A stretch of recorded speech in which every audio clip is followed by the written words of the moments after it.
वृंदावन में भजवे रहवे और वृंदावन की उपासना करवे वारे की वाणी में या वाक्य स्वभाव में वैराग्य दिख रहा है, त्याग दिख रहा है, ज्ञान दिख रहा है, बाकी सारे गुण दिख रहे हैं पर भोरोपन नहीं दिख रहा, तो या को मतलब ये है कि वाने वृंदावन भजो ही नहीं है। और या फिर यूं कह दो कि वो तो वृंदावन को भज रहो पर वृंदावन ने वाकु स्वीकार कियो नहीं है। वृंदावन स्वीकार कियो होगो, वृंदावन यदि स्वीकार करेगो तो सहज है जाओगे, सीधे है जाओगे, बोरे है जाओगे। और जादना भोले बन गए, जादना सीधे सहज है गए, वही देना श्यामाजू किशोरी जी, श्री ठाकुर जी आपको अपनी सखी समाज में शामिल कर लेंगे। बोले हाँ जी है को हमारे लायक या को ले लो। जब तक ठाकुर जी को लगे बहुत चतुर है महाराज, ठाकुर जी भी कहीं दूर ही रह जाते। तो एक बार की एक सत्य घटना है, हमारे परम पूजनीय श्री मलुक पीठ वाले महाराज जी बहुत सीधे हैं, उनमें ज्ञान भी है, आपने भी दर्शन किया, ज्ञान भी है, वैराग्य भी है, त्याग भी है, पर उनकी प्रधानता भोलापन है, ज्ञान नहीं है। तो हमारे यहाँ कथा थी महाराज जी की, बहुत ध्यान से सुनियो, बड़ी अच्छी एक लीला घटी। तो एक बाबा जी आए और वो बाबा जी आके बोले महाराज जी आज मेरा पट्टाभिषेक है। पट्टाभिषेक मतलब अब मैं महंत बनने वाला हूं, तो मेरी महंताई में आपको आना है, मुझे चद्दर उड़ाने और प्रसाद पाने।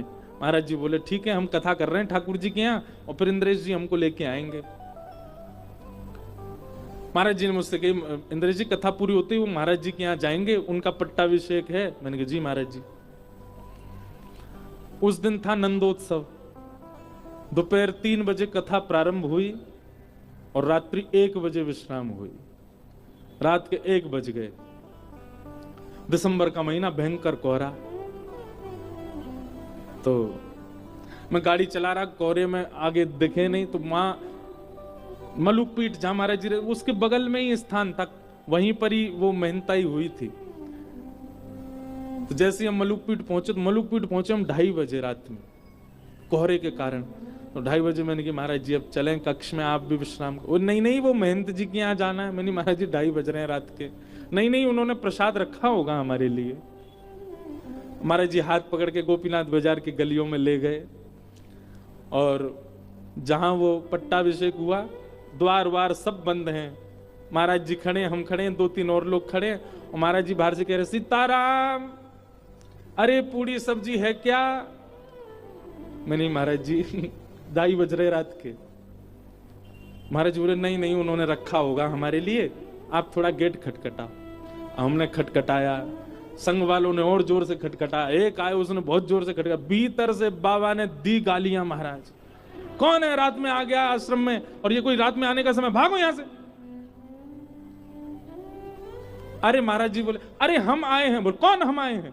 कौन हम है? तुम्हारा नाम नहीं है कुछ? महाराज जी बोले अरे हम मलुक पीठ वाले महाराज जी आए हैं।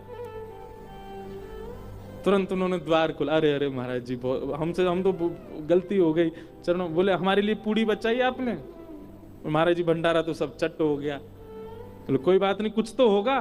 बोले हाँ महाराज जी कुछ केला रखे। बोले ला वही दे दो। वही केला लिए, हमको दिया, खुद लिया, सबने। अब मैं देख करके कहूं, मैंने कहा कितने भोरे, कितने सहज, कितने सरल, कितने सीधे, और ऐसे ही ठाकुर जी को प्रिय होते हैं। जरा सा भी जिसमें एक भाव आ जाता है मैं कुछ हूं। क्यों कहते हैं चैतन्य महाप्रभु तृणादपि सुनीचे न, क्यों तृण के समान बन के रहो? क्योंकि ठाकुर जी को वही प्रिय है। अपनी मंडली में ठाकुर जी तब तक नहीं लेंगे जब तक भोंदू नहीं बनोगे, भोरे नहीं बनोगे, सरल नहीं बनोगे, सहजता नहीं आएगी। हमारा भजन थोड़ा बढ़ जाता है, एक दिन पहले से ज्यादा माला कर लेते हैं तो हमको अभिमान हो जाता है। अरे कितनों को तो आज भी हो गया होगा, क्या सुबह 4 बजे उठे हम, प्रभात फेरी में पूरे नाचे गाए चले, इसका भी अहम हो गया होगा कईयों को। अहम शून्य कौन है?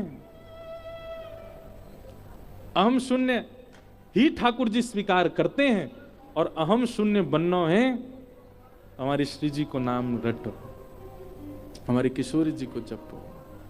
राम जय।